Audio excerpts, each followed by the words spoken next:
जी next question है हमारे पास क्वेश्चन नंबर 2। और इसमें भी हमने limit of multi variable functions find करना है बाय यूजिंग डेफिनेशन। और हमारे पास क्वेश्चन है limit x comma y tends to 1 comma 2। और जो फंक्शन है वो है 4x + 3y इज इक्वल 10। तो स्टूडेंट्स आप अगर गौर करें तो यहाँ पे हमारे पास given that f of x comma y is equal to 4x + 3y।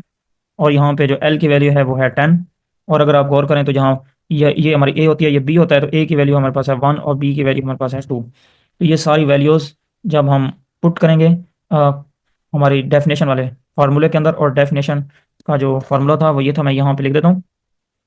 f of x comma y minus L mod less than epsilon implies that x minus a mod less than delta and y minus b mod is less than delta। ये हमारे पास थे formulas, और हम इसमें जब value put करेंगे तो f of x y minus L is less than epsilon, ये हो जाएगा। f ऑफ एक्स वाई हमारे पास है 4x + 3y, 4x + 3y minus L की वैल्यू हमारे पास है 10, और ये बन जाएगा less than epsilon implies that x minus a, ये था x minus a less than delta, x minus a की वैल्यू 1 और less than delta and y minus b, तो y माइनस बी की वैल्यू है 2 इज लेस देन डेल्टा। यहाँ तक हमने वैल्यू पुट कर दी और उसके बाद हम इसको करेंगे क्वेश्चन को सॉल्व। तो आप जानते हैं मैंने कहा था कि इसके बाद आपने इस चीज़ को करना है कंसीडर, और इसको कंसीडर करने के बाद आपने आगे सॉल्व करना है। सो हम इसको कर लेते हैं कंसीडर। कंसीडर वो है 4x + 3y - 10।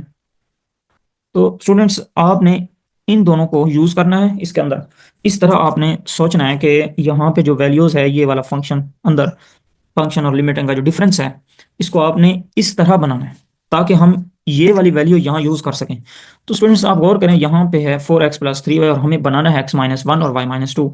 तो अगर आप गौर करें तो मैं इस फंक्शन के अंदर अगर 4x है तो मुझे चाहिए x-1, तो मैं यहाँ पे -4x प्लस भी कर देता हूँ, -4 प्लस भी करता हूँ, यहाँ पे -4 माइनस भी कर देता हूँ। तो यहाँ पे बन जाएगा -4 और +4।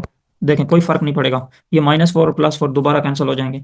तो मैं इसलिए ये कर रहा हूँ ताकि यहाँ से मैं 4 कॉमन लूँ और यहाँ से x-1 बन जाए। और इसी तरह +3y माइनस, मुझे चाहिए y-2, तो मैं यहाँ से +6 भी कर दूं और -6 भी कर दूं। क्या करूं, -6 भी कर दूं और +6 भी कर दूं, ताकि जब मैं यहाँ से 3 कॉमन लूंगा तो y-2 बन जाएगा।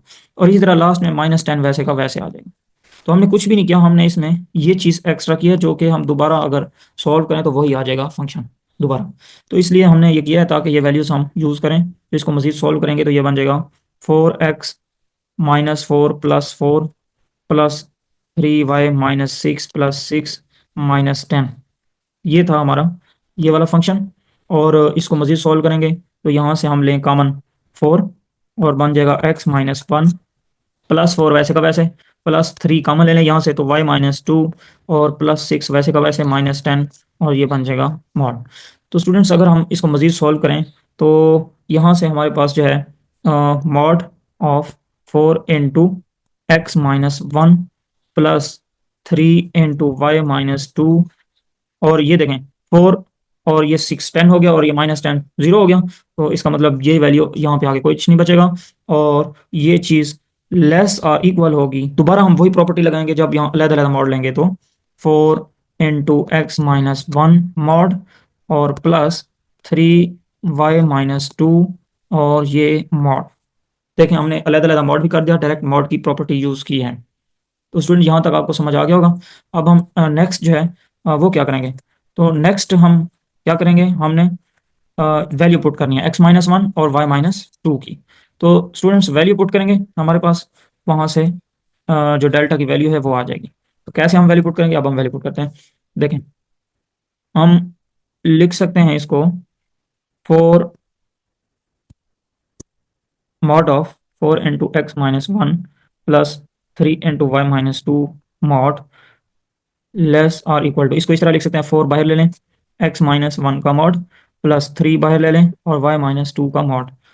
तो ये बन जाएगा 4 × x-1 प्लस 3 × y - 2 और ये मॉड दिस इज लेस और इक्वल टू, यहाँ पे लेस देन हो जाएगा और यहाँ पे लेस देन हो जाएगा और ये आ जाएगा 4 × इसकी वैल्यू आप जानते हैं x-1 की। देखें x-1 किसके इक्वल था, x-1 लेस देन डेल्टा था, ये डेल्टा की इक्वल है और y-2 भी डेल्टा की इक्वल है। तो वैल्यू यहाँ पे पुट कर देते हैं।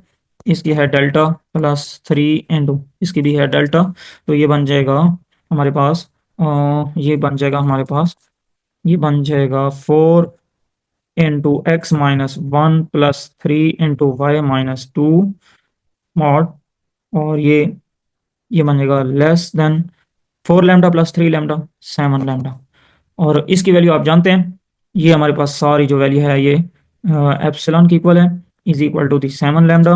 और यहाँ से हमारे पास जो है वो डेल्टा, सॉरी 7 डेल्टा, और डेल्टा की वैल्यू यहाँ से आ जाएगी एप्सिलॉन डिवाइडेड बाय 7। तो यही वैल्यू हमने फाइंड करनी थी। तो स्टूडेंट्स इसी तरह हमने और भी क्वेश्चंस करने हैं जो कि लिमिट ऑफ मल्टीवेरिएबल फंक्शंस को फाइंड आउट करने का क्वेश्चंस हैं। तो इसमें हम बाय यूजिंग डेफिनेशन को यूज़ करना है। तो अब आपने 2 क्वेश्चंस इसके किए हैं, तो आपको समझ आ गई होगी कि कैसे हम डेल्टा की वैल्यू फाइंड आउट करते हैं बाय यूजिंग डेफिनेशन। तो स्टूडेंट नेक्स्ट लेक्चर में मिलते हैं, तब तक के लिए अल्लाह हाफिज़, अस्सलाम वालेकुम।